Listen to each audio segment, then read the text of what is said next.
Alright, Shalom to the elect of Israel. First, I want to give all praises to Yahweh, Bahasham Yahweh Shai, Waharaka Kodash. Double honors to the apostles of Great Millstone that taught us truth.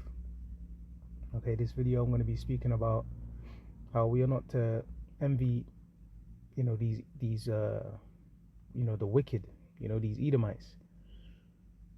Like the scriptures say, man. Alright, right now these Edomites, they got the rulership, their wicked rulership in this kingdom right now. But they're gonna be destroyed, man. The Lord is gonna bring them down. And the time is coming where nobody wants to be in the same boat as an Edomite. Right now, these Edomites are looked at.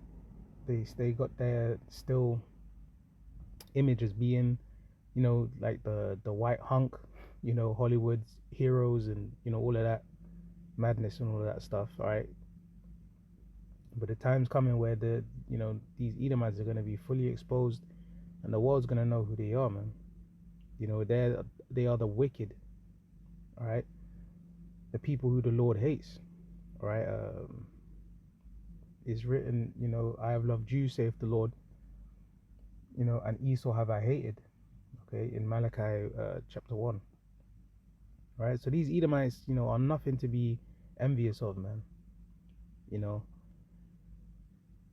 If you being an Israelite, the Israelites being the so-called Negroes, Latinos, and Native Americans, okay, are people that are scattered through their fathers.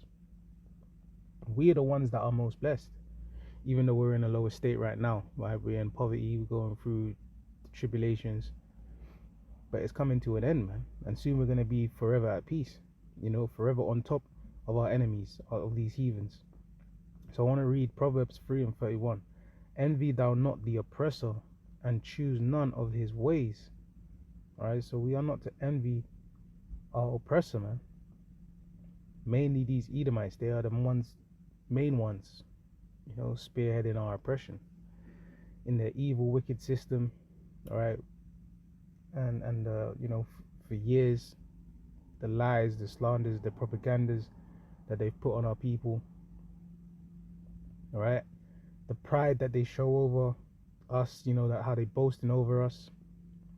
But all of that is in vain, because they put their hands on the apple of the Lord's eye, right? The Israelites, they're the ones that had us in slavery, spearheading our slavery and chattel slavery, having us build everything up for no wages. All right, the brutalities and the bloodshed, they're gonna have to pay for that. Okay, according to the scriptures, the Lord is coming to bring vengeance and a recompense unto them. Okay, because how did they get all their riches? Through slavery, all right, through pillaging, destroying, through bloodshed, all right, just merciless evil.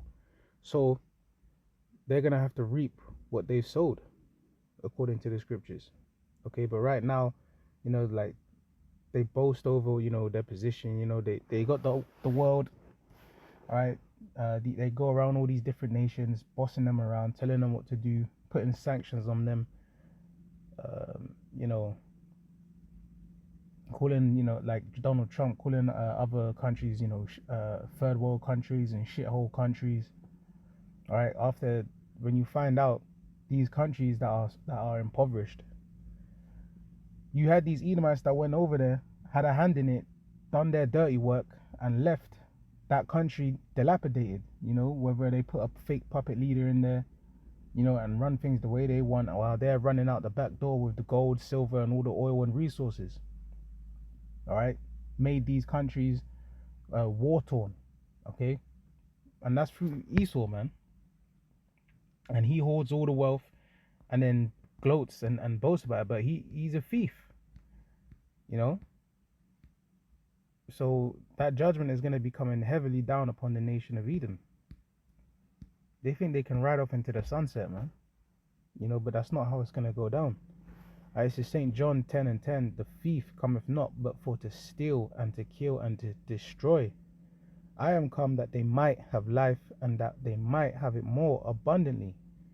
Okay, so when you see these devils come around, you know that there's really not much, left to follow other than, destruction. All right, they're coming to take what's not theirs.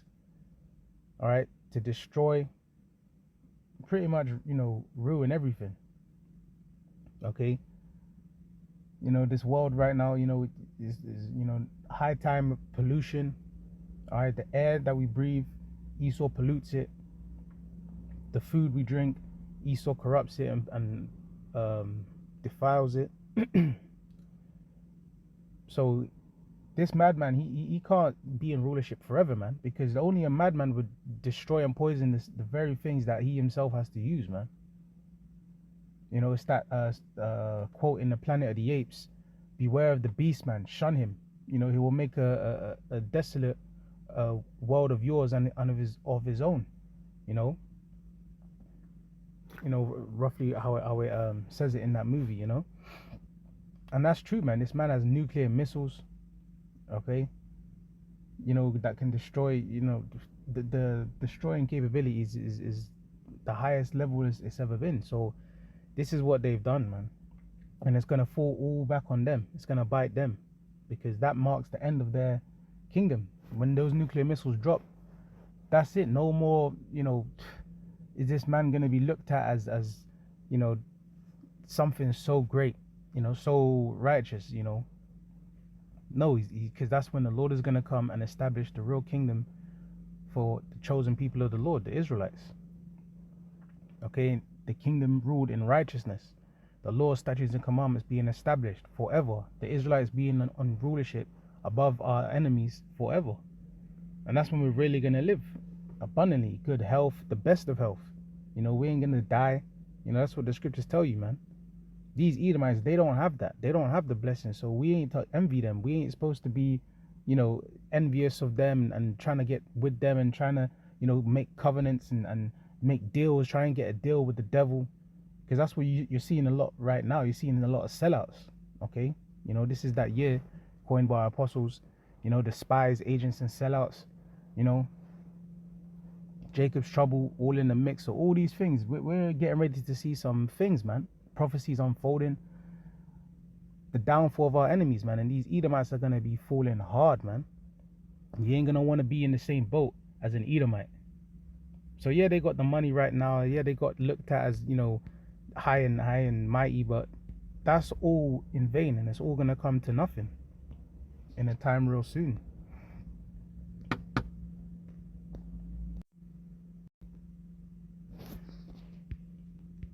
All right, let me read this. This is Revelations 2:9. I know thy works and tribulation and poverty, but thou art rich. And I know the blasphemy of them which say they are Jews and are not, but are the synagogue of Satan. All right, so yeah, them small hats, them little hat peoples, man, they're the fakes. All right, they ain't the real chosen people of the Lord. All right, their works are evil, man. They don't fit the prophecies. They don't fit the scriptures, the curses of being the Lord's chosen people. All right, but who are the so-called Negroes, Latinos, Native Americans, our scattered descendants through the diaspora, through our slavery? All right, the ones still suffering poverty, tribulation. All right, but why are we rich? Because we're the chosen people of the Lord. Okay, we have the promises. We have the kingdom of heaven. All right, so yeah, when you look around, you see our people in a lower state, in the ghettos, poverty, low income areas, and going through all these curses still. So that's why you'll see Jake sometimes, they'll want to get with the oppressor, man. They envy the wicked. But really, that's because they lack knowledge, man. My people are destroyed for a lack of knowledge. They don't understand who they are. They don't understand why they're going through these things. And they don't understand the downfall and the great fall and destruction that's coming upon these Edomites, man.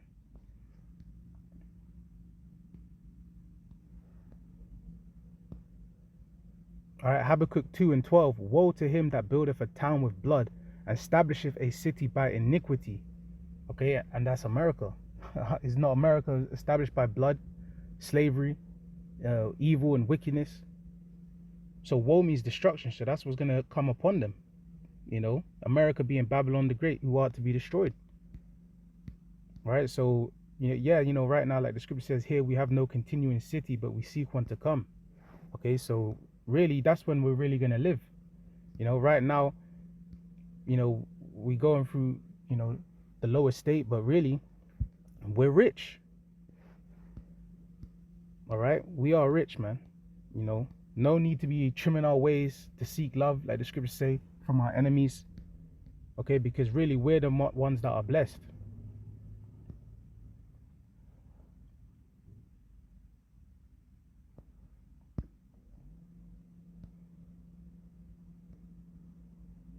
Okay, this is Wisdom of Solomon chapter 3 and verse 1. But the souls of the righteous are in the hand of Yahweh Ba'ashem Yahweh Shai, and there shall no torment touch them. In the sight of the unwise they seem to die, and their departure is taken for misery, and their going from us to be utter destruction, but they are in peace. For though they be punished in the sight of men, yet is their hope full of immortality. And having been a little chastised, they shall be greatly rewarded. For Yahweh Ba'ashem Yahweh Shai proved them and found them worthy for himself. Okay, so yeah, so the souls of the righteous are in the hands of the Lord. The Lord has care for the elect, man. All right. And it seems like we're going through all these hardships, going through all these L's, like the scripture says, I have said ye are gods, but ye shall die like men, but there's a reward for all of this, man. Okay, these other nations, they see our lower state, they see us under the curses, and they think, oh, we ain't never gonna, come back. But the Lord is gonna rise us up. The Lord is gonna do the miracles, man. All right, and we got hope of, immortality, man. The Lord is gonna change our bodies to where we're never gonna sin anymore, and establish the new covenant. Okay, it says, having been a little chastised, they shall be greatly rewarded, man. So yeah, we went through the slavery, we went through all the evils, in the captivities. All right, but the scripture says, it's not to be compared to the glory that is to come, man. So the Lord is having great mercy on us. All right, it says, as gold in the furnace have he tried them and received them as a burnt offering. And in the time of their visitation they shall shine and run to and fro like sparks among the stubble. They shall judge the nations and have dominion over the people, and their Lord shall reign forever. You see, so, and that spiritual power as well, man. That's something that Esau would love to have, but he would never get it. Immortality, he would love to have it, but he's never going to get it. Okay, you're going to have time where the elect, they're going to have spiritual powers, man, in these end days, being able to do miracles, healings, rising from the dead, flying, running and not being weary, perfect health, doing the impossible through the spirit of Yahweh Ba'ashem Yahweh Shai. So in that day, we're never going to be, looked at as a, piece of shit under a shoe, or nah, tables are going to turn in that day, man. And how much more in the kingdom? Jake is looked at as amazing, for being able to, dunk a basketball, or score goals, or, for sports and entertainment, all this stuff. And that's in our lower state. So how much more when we're shining with crowns, man, and the Lord rises up, the elect. It's going to be beautiful, man. So, and the last thing we're going to be worried about is money, man. Riches, gold, and all of that stuff. Yeah, we're going to be loaded, man. But yeah, Lord willing, this was edifying. I want to say all praises be to Yahweh Ba'ashem Yahweh Shai Waharaka Kwadash. Double honors to the apostles of Great Millstone and the elect out there. Shalom.